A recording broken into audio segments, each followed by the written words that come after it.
રાજકોટ મનપાની ખાસ general board બેઠકમાં mayor બાદ હવે સ્ટેન્ડિંગ કમિટી ચેરમેનના બાંધકામ મુદ્દે વિવાદ વકર્યો છે।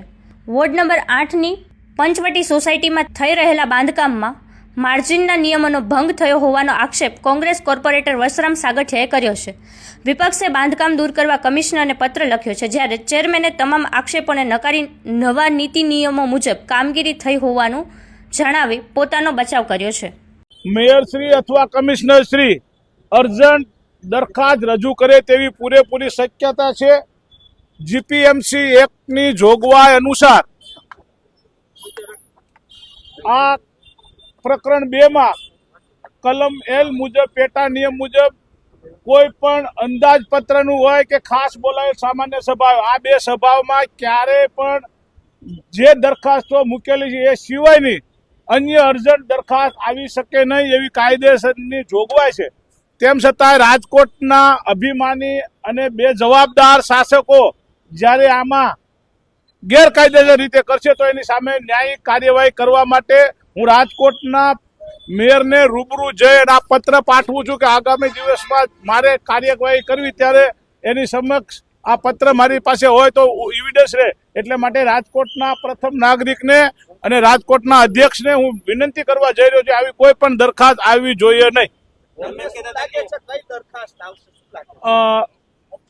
જે દરખાસ્ત હાલ પૂરતી કોઈ મને પાકી માહિતી નથી, પરંતુ જાણવા મળ્યા મુજબ, પ્રેસના માધ્યમથી જાણવા મળ્યા મુજબ કોઈ બિલ્ડરોને ખટાવવા માટેની દરખાસ્ત છે એવું જાણવા મળ્યું છે। તમે એમ કીધું કે મેયરને ફસાવવામાં, હા, એ બની શકે છે, કારણ કે રાજકોટના અંદરના ભાજપના જે અત્યારે કહેવાય ને શબ્દ ન નીકળે એવા અંદરોઅંદરની લડાઈ થઈ રહી છે। એ લડાઈમાં રાજકોટના મેયર આનું ફરીવાર એકવાર હાથો ન બને એના માટે રાજકોટના મેયરને ચેતવવા પણ જઈ રહ્યો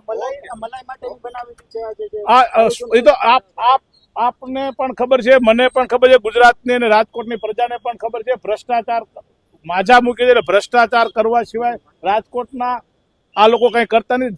જાતા ચેરમેન સાહેબને કંઈક સૂજ્યું છે એટલે વળી પાછું નવું ઊભું કરી અને આ લાવ્યા છે। અને રાજકોટના બીજી એક તમને જાહેરાત કરી દઉં, આજથી તમે બધા પંચવટી સોસાયટી શેરી નંબર 2 બગીચાની બાજુમાં ચાલતું બાંધકામ, જે રાજકોટના સ્ટેન્ડિંગ કમિટીના ચેરમેનના બંગલાનું બાંધકામ છે, તમે જોવા જજો। આના એટીપી એના વોર્ડના 8 નંબર વોર્ડના એટીપીને પૂછજો। માર્જિનમાં બાંધકામ થઈ રહ્યું છે અને પોર્સમાં પણ બાંધકામ થઈ રહ્યું છે, જે ટાઉન પ્લાનિંગ એક્ટની વિરુદ્ધ છે। એ બાંધકામ પણ અટકાવવું જોઈએ। એના માટે અત્યારે રાજકોટના કોર્પોરેશનના કમિશનરને મેં પત્ર ઇનવર્ટ ફરિયાદનો કરાવ્યો છે।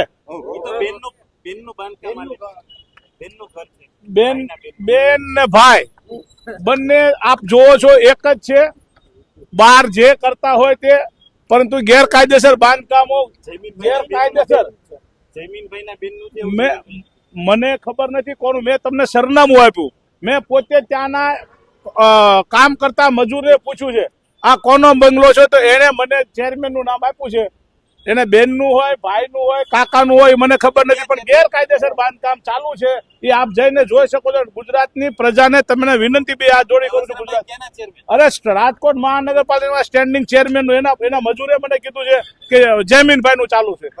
હવે આપ જઈને રૂબરૂ જયમીનભાઈને પૂછો, એના બેનનું હોય તો શું એમના બેનનું માની લો, એના બેનના નામે છે તો શું ગેરકાયદેસર બાંધકામ કરવાની મંજૂરી છે? શું માર્જિનમાં ચણવાની મંજૂરી છે? શું કોર્સ વિસ્તારમાં ચણવાની મંજૂરી છે? એટલે રાજકોટના સ્ટેન્ડિંગ ચેરમેન ને મેયર બધા આવું કરે છે, એ રાજકોટની ગુજરાતની પ્રજા જાણે એવી મારી વિનંતી।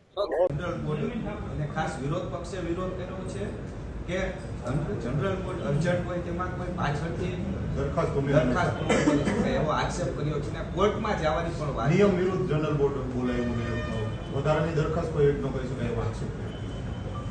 પહેલાં તો આજે રાજકોટ મહાનગરપાલિકાનું ખાસ જનરલ બોર્ડની આજે બોલાવવામાં આવી। વિપક્ષના સભ્યોને 2 કે 3 ટર્મથી રાજકોટ મહાનગરપાલિકામાં વિપક્ષના કોર્પોરેટર છે ને ખુદને ખબર નથી, પણ એક્ટ મુજબ મેયરશ્રી ગમે ત્યારે જનરલ બોર્ડ બોલાવી શકે છે। જ્યારે ટર્મ પૂરી થતી હોય, આવતીકાલે ટર્મ પૂરી થાય છે અને સ્ટેન્ડિંગ કમિટીએ મંજૂર કરેલા અમુક જે કામો છે જે જનરલ બોર્ડમાં જવા લાયક હોય કામ, બોર્ડની મંજૂરીની અપેક્ષાએ બોર્ડ જે સ્ટેન્ડિંગ કમિટીએ મંજૂર કર્યા હોય એ બોર્ડની અંદર લઈ જવા પડે. આવતીકાલે 11 તારીખે રાજકોટ મહાનગરપાલિકાનો 5 વર્ષની ટર્મનો છેલ્લો દિવસ છે. જે 12 દરખાસ્તો હતી નિયમ મુજબ અમારે લેવી પડે. મહત્વની દરખાસ્તોમાં BAPS સ્વામિનારાયણ સંપ્રદાય કાલાવા રોડ પર જે મંદિર છે પ્રમુખ સ્વામી મહારાજ સાહેબનું, એને નિઃશુલ્ક દરે રેસકોર્સ ગ્રાઉન્ડ મહોત્સવ માટે આપવાની દરખાસ્ત હતી, સ્ટેન્ડિંગે મંજૂર કરી હતી, પણ આ નિયમ છે કે બોર્ડમાં લઈ જવું પડે. બીજું, સમગ્ર રાજકોટના જૈન સમાજનું નાથ જમણ માટેની પણ એક દરખાસ્ત હતી, એ પણ નિઃશુલ્ક દરે રેસકોર્સ ગ્રાઉન્ડ દેવાની દરખાસ્ત હતી. જો આ દરખાસ્ત અમે ન લઈએ તો કોર્પોરેશન એને આચારસંહિતા વખતે ગ્રાઉન્ડ નથી આપી શકતું. વિપક્ષ વિરોધ કરવો જોઈએ, પણ વિપક્ષે અભ્યાસ કરીને વિરોધ કરવો જોઈએ. નંબર 3, અમીન માર્ગના રોડ ઉપર જે કોર્પોરેશનને પ્લોટ વેચ્યો, આને દસ્તાવેજ કરવાનો છે. આના 106 કરોડમાં જે પ્લોટ વેચ્યો છે એની પણ દરખાસ્ત હતી કે જે બોર્ડે મંજૂર કરવી પડે. જ્યારે મહાનગરપાલિકા કોઈ પણ પ્રાઇવેટ ઓપ્શન જ્યારે કરતું હોય છે અને પ્રાઇવેટ બિલ્ડર પ્લોટ લે ત્યારે આ BPMC એક્ટ ને GPMC એક્ટની પ્રણાલી મુજબ બોર્ડમાં મંજૂર કરવું પડતું. પણ વિપક્ષ સ્વાભાવિક છે, પણ દુઃખ એ વાતનું છે કે અભ્યાસ વગર જીકમજીક કરે છે. મારા આપને પણ વિનંતી છે મિત્રો, મીડિયાના મિત્રોને, કે આજે આ છેલ્લું બોર્ડ છે.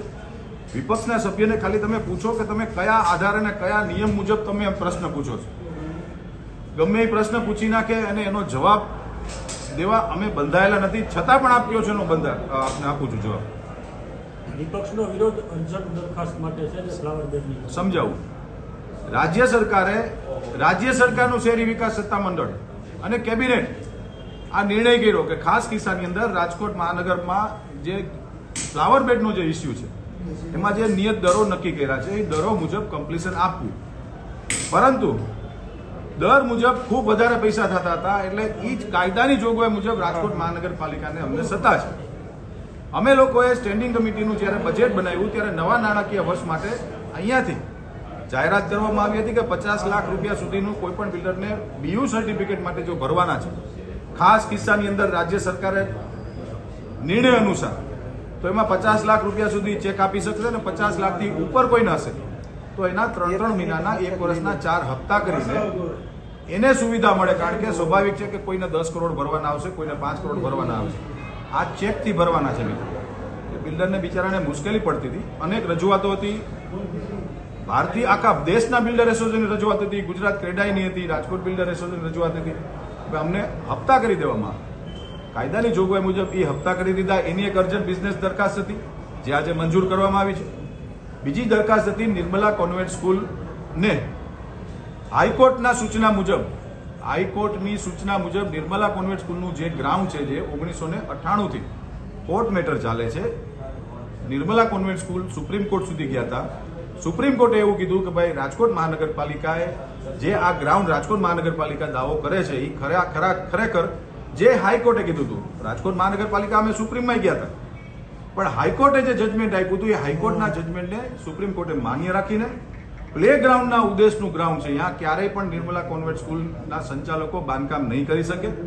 માત્ર સ્કૂલના બાળકોને રમવા માટેનું જે પ્લે ગ્રાઉન્ડની દરખાસ્ત આવી હતી નિયમ મુજબ લેવી પડે. ગઈકાલે જ હાઈકોર્ટે હુકમ કર્યો છે કે રાજકોટ મહાનગરપાલિકામાં ખાસ બોર્ડની અંદર સ્પેશિયલ બોર્ડ બોલાવવું પડે તો પણ બોલાવો અને આ દરખાસ્ત મંજૂર કરી અને પ્લે ગ્રાઉન્ડમાં નિર્મલા કોન્વેન્ટ સ્કૂલને આપવામાં આવે.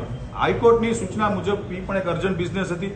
જે ગઈકાલના સ્ટેટમેન્ટ હાઈકોર્ટે જે કીધું એ મુજબ અમે અર્જન્ટ લીધી છે. કુલ 12 દરખાસ્તો એજન્ડામાં હતી અને 2 દરખાસ્તો અર્જન્ટ બિઝનેસમાં લઈને આજનું રાજકોટ મહાનગરપાલિકાનું બોર્ડ અમે પૂર્ણ કર્યું છે. બાંધકામને લઈને તમારી સામે વિપક્ષે આક્ષેપ કર્યો છે, તેમાં હકીકત શું છે? ખરા મારા પત્નીના નામનું મારું મકાન છે.